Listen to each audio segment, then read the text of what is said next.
welcome once again to EWTN's Bookmark. Our guest author is Steve Weidenkopf, and the book is The Glory of the Crusades, published by Catholic Answers Press. Welcome, Steve, to EWTN's Bookmark. Great to have you here. And people who watch EWTN closely will recognize you from being on with Father Mitch Pacwa. Yes. During the summer, talking, in fact, about the glory of the Crusades. And that's one of the things, you know, we've had a wonderful documentary that we produced on the Crusades, kind of dealing with, from our perspective, the Black Legends. Another one that's in the works right now is on the Spanish Inquisition, or Inquisition in general.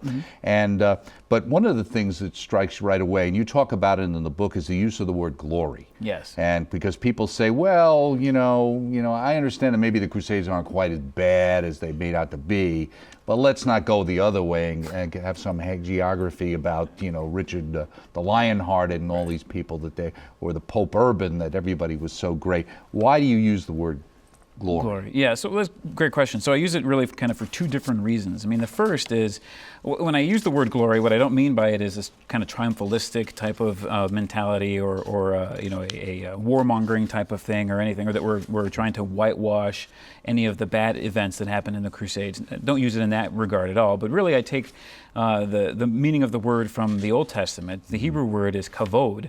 Most often used when we talk about the glory of God in the Old Testament. And that meant, what that means in Hebrew is something important, or something heavy in weight. Yeah, we just use the word weight here. Weight, right, yeah. Right, so my point in using glory is that these are very important events in the life of the church. I mean, the crusading movement occupied about 600 years of church history, which is a phenomenally long period of time. It was an integral part of the church. Yeah, I think a lot of people don't realize how many hundreds of years we're really talking about. Absolutely, right? yes. Like you point out in the book, we kind of think, you know, we learn about it as several crusades, and we're thinking, well, what was that, over a couple of hundred years maybe at the most? Right. You know, but when you start thinking of time and how long that actually is, how central it was. Let me ask you one question. Sure.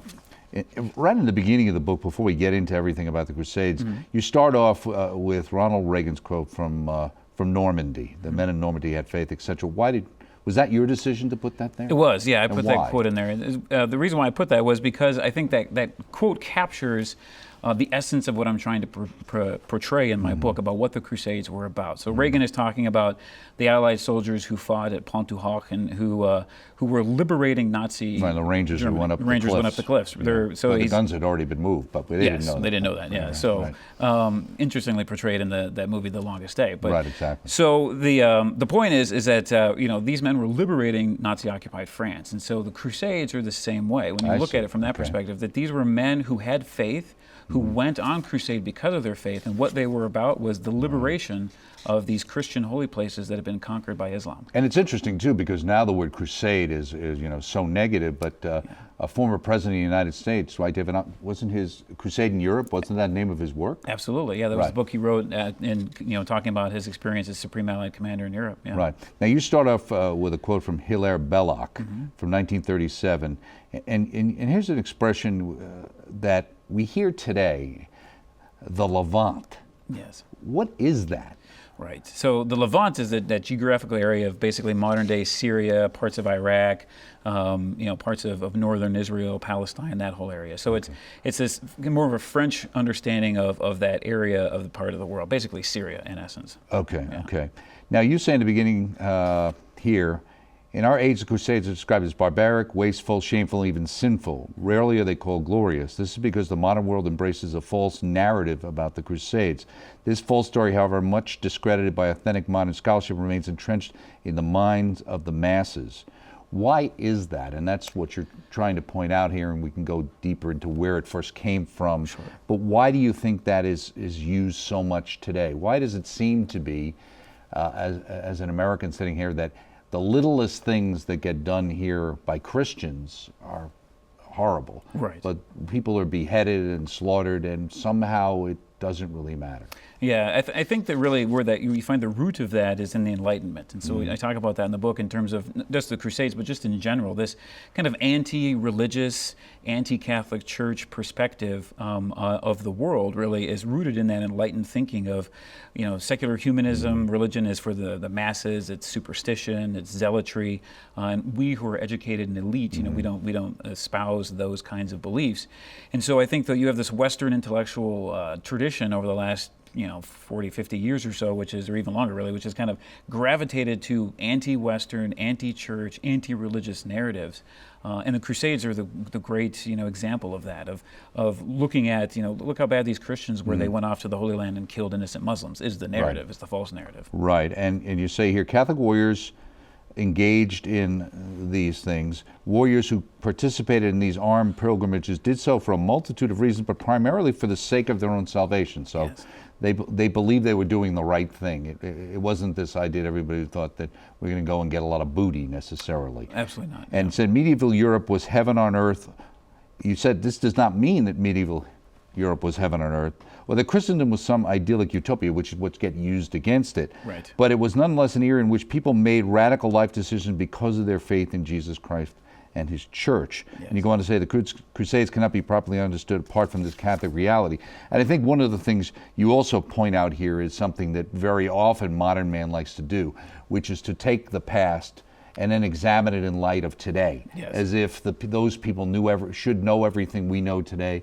Understand, we know how it's going to turn out. We know all the bad things that might happen, and then we impose our perspective of the world back on these people. Exactly. Yeah. So modern man has this kind of self-inflated importance that we think we're better than those who came before us. We're more educated, we're more enlightened, we're more civilized, or whatever. And so we look back on those times in history, and this is where we get it from Voltaire and Hume and other Enlightenment thinkers. Who you talk about here, yeah, right, and right. they look back on the Crusades. And then Gibbon, and British, and they right, look right. back and say, look at those religious zealots. Look at these superstitious people. That's why they did that. The papacy was trying to increase its power and its wealth, and so it used these people out of their ignorance in order to further that. But now we are enlightened. We're no longer ignorant, so we don't embrace those things anymore. We can get rid of it. Also with that, I'm wondering as well, one of the things that I know Father Mitch talks about with that is the whole idea of how this can be used today, with the idea that religious zealots, and people say it all the time, more people have been killed in religious wars than anything else, which is a total canard. Right. Unless you think that Joe Stalin was religious and Right. Adolf Hitler was religious and Exactly. Mao Zedong was religious. If they're not religious, Yeah. or maybe secular religious or whatever you want to call them, Right. they're the ones who've killed the most, and we've killed more people. Yeah. Let's not talk about abortion, but let's just talk about killing more people in wars in the last 100+ years Absolutely. than probably in the history of mankind. Oh, absolutely. Yeah. I mean, you look at the Crusaders, in terms of, we've, as you mentioned, we've engaged in the 20th century, 21st century in wars that are, for a multitude of reasons, more secular type of reasons, political reasons, economic reasons, things which would have been just foreign to the Crusaders. They never would have gone to war for things like that necessarily. So. What really struck me interesting, right in the beginning, you say an attack on the Crusades and the church, and you quote a German Lutheran historian who died back in 1755. What does he have to do with our perspective on the Crusades today? So he is the one who ends up, talking about the Crusades in terms of an anti-papal. It's really from an anti-papal rhetoric. So Okay. he's Lutheran, and Luther was the one who initially kind of began the attack on the Crusades. And So he begins kind of this changed his opinion at the He Battle of does. Vienna, right? Yeah, he changed it once. Yeah, so Luther says the Crusades are bad, but then when the Ottoman Turks are on the gates of Vienna in 1529, he's like, oh, maybe I should change my tune. So he does a little bit, but never embracing fully the Crusades. But that's the point: is that you have this false narrative of the Crusades rooted in an attack against the papacy, which is an attack against the church, and that's how these myths and this black legend, as you put it, fosters and furthers itself through history. And you talk about how that impacted the Hollywood perspective, but I was thinking, and I worked on American movie class, I'm an old movie buff, yeah. and I certainly remember the early, Cecil B. DeMille kind of films, Yes. certainly dealing with the Crusades were in fact, the movie was very positive. There's other movies, obviously, even the one that was done on El Cid, Yes. clearly though there are good Moors and not so good Moors, Right. but it's a little more straightforward. Yeah. But then we come to today in movies like The Kingdom of Heaven, Yes. which I thought there was a great line here. It was Jonathan Riley Smith, one of the foremost authorities on Crusades today, remarked the film was Osama bin Laden's version of history. Yes.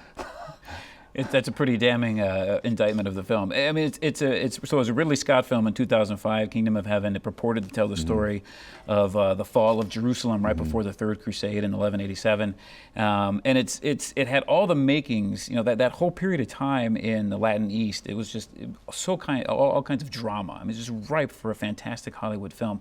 But in the hands of a director and writers who, again, embrace this false narrative of the Crusades, fostered from the Enlightenment, you have what you get on the screen. Is this Osama bin Laden's version? Well, it's interesting. There's a quote here. It says, "The Crusades remain one of the few subjects of professional history that carry wide popular recognition, even if little serious understanding."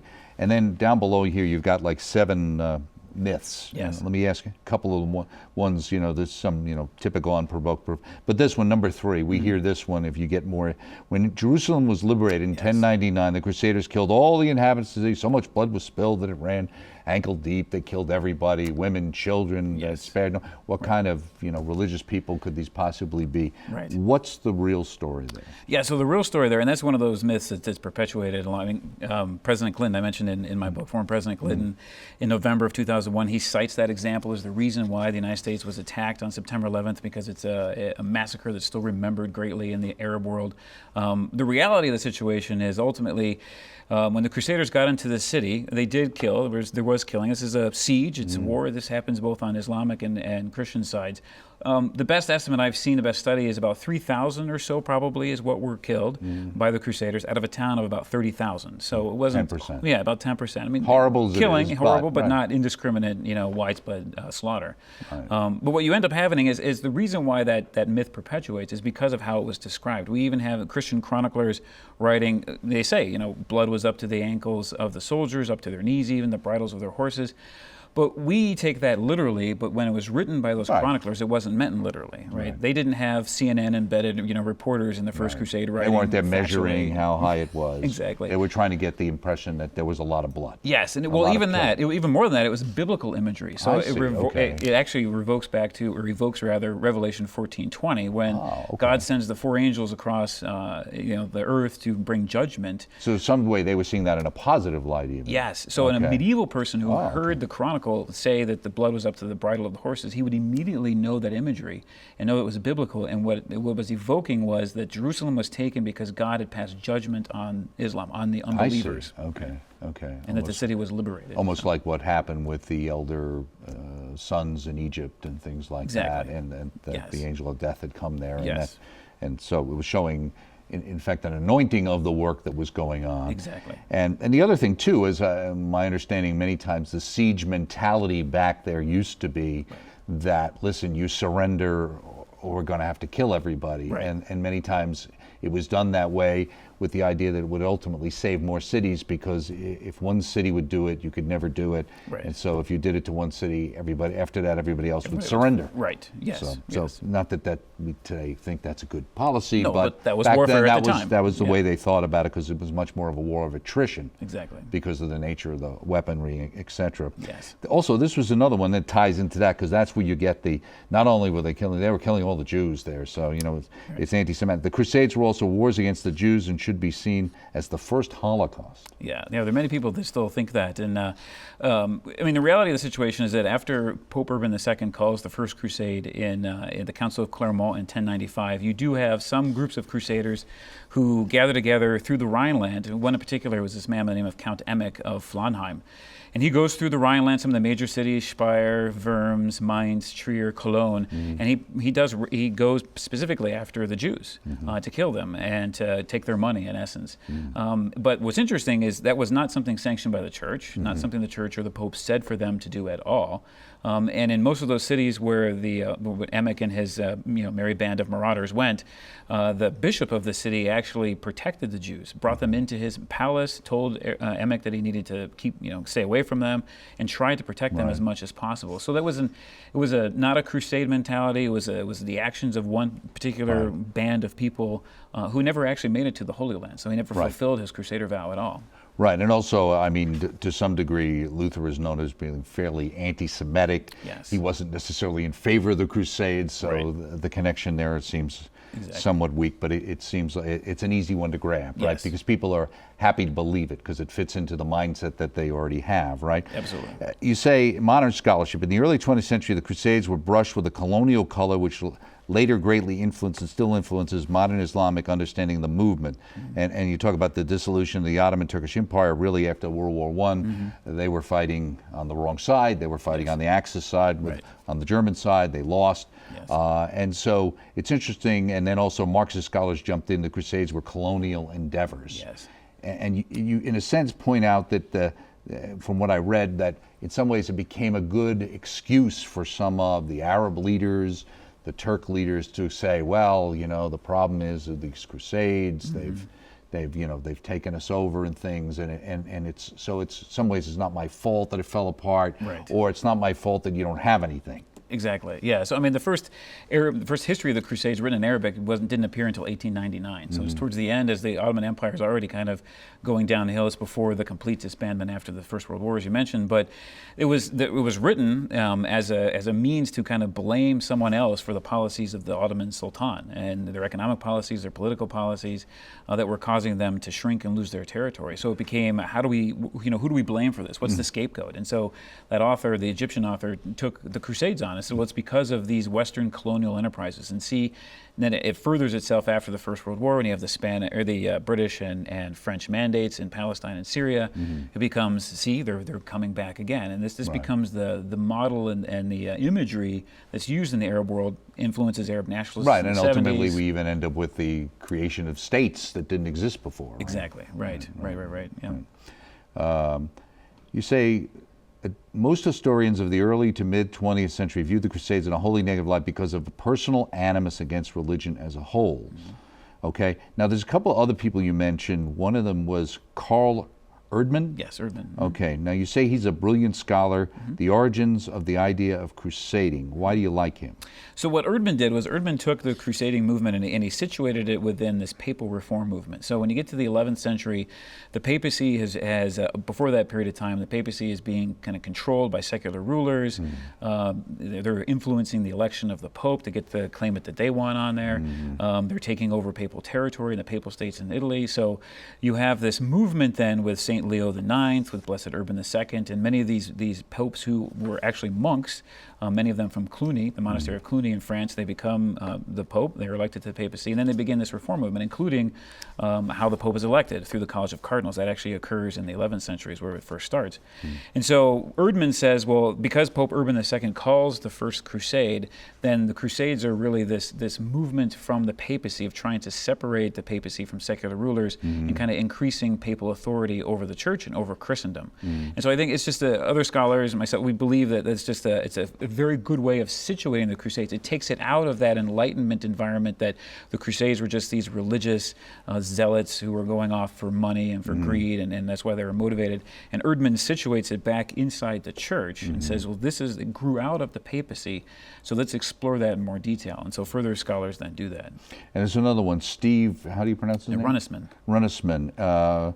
Now, you say he specialized in Byzantine history, and his still influential 3-volume History of the Crusades viewed the Crusades through that prism. And is that because a lot of times we hear about how they sacked Constantinople, and that's what they didn't even get there, etc. Is that what you're referring to? Exactly right. Okay. Yeah. So Runnelsmann was more of a Byzantine historian. So he sees things although he was British, he sees things from an Eastern perspective. And so the Easterners, beginning with the very first Crusade, thought and wrote about the Crusaders as these Western barbaric knights who were over here for money and whatnot. Of course, not true, but that's how they were presented in the propaganda with the Byzantines. And then they had very difficult times with the Byzantine emperor all throughout most of the Crusades. And so Runnelsmann takes that perspective, and you talked about the sack of Constantinople. I mean, he called that the greatest crime in humanity. And he wrote that, the sack of Constantinople, he wrote that in 1951. It's only 6 years after the Holocaust. So he thought that the sack of Constantinople by the Crusaders, of which not many people died, frankly, but it was a huge kind of despoiling of Constantinople. A lot of relics were taken out of Constantinople, brought back to the West, especially into Venice. less. But very few people died, actually. So he sees that event as more criminal than the Holocaust. So it's a very tainted view of the Crusades that he wrote. Also says here, he saw Western Europe as overpopulated, violent, and economically stagnant. The Crusades were thus great barbarian invasions. And in contrast to the barbaric and ruthless Western warriors, the Muslim general Saladin was presented as the perfect ruler who was merciful, considerate, tolerant, modest, and intellectual. Exactly. Yeah. So you have this tradition that really starts with. And they had Rex Harrison playing him in the movie, I think, as I recall. Exactly. Very civilized and great actor. But you have Saladin in the Western world is seen, especially through the novels of Sir Walter Scott and Talisman and Ivanhoe, as this brilliant, chivalrous, tolerant, diverse, embracing all these Victorian and enlightened ideals, and that's far from who he actually really was in history. But now, did they just project their ideals onto him, and why do you think they would want to do that? Well, I think that there was a certain sense of you have Richard the Lionheart going on the Third Crusade along with Philip II and Frederick Barbarossa. So there's this great majesty surrounding with that specific campaign, and so that's one most people think about when they think about the Crusade. Right. They think of the Three Kings Crusade. It's the most famous one. It's the one portrayed mostly in movies. Right. So Saladin, they needed to have this kind of great hero on the other side, so to speak. So someone who was a Muslim yet seemed to embrace their Western kind of liberal ideals. Right. And they used him as the anti-hero, so to speak, of Richard and others. Now, you mentioned in the book, I won't mention it, that you have some criticism of even some people today inside the church who mean very well, who still maybe buy into a little bit, for multiple reasons, this misunderstanding. And you say critics of the church and even those within the church argue that Pope St. John Paul II addressed the Crusades during the Jubilee 2000. He apologized for the sins, therefore Catholics should not view this event in a positive light.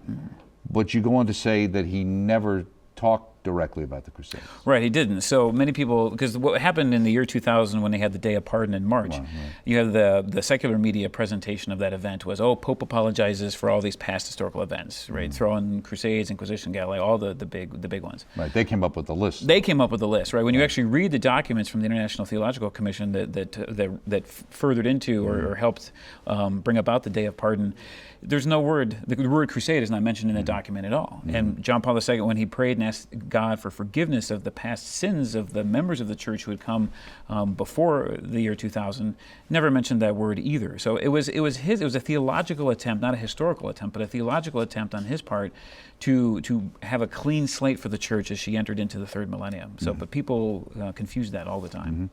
Later on, you talk about the rise and expansion of Islam, because again, one of the things that sometimes we seem to forget is the Crusades was a response to something, but we never talk about what that something was. You say, while it's vital to recognize Crusades as integral events in the life of the church, it's also at least equally important to understand why they were undertaken. It goes on to say, Islam's entrance onto the world stage is steeped in mystery. The standard historical narrative presents the story of a solitary Arab receiving alleged divine inspiration revelations, which spontaneously prompted a radically new civilization in the 7th century.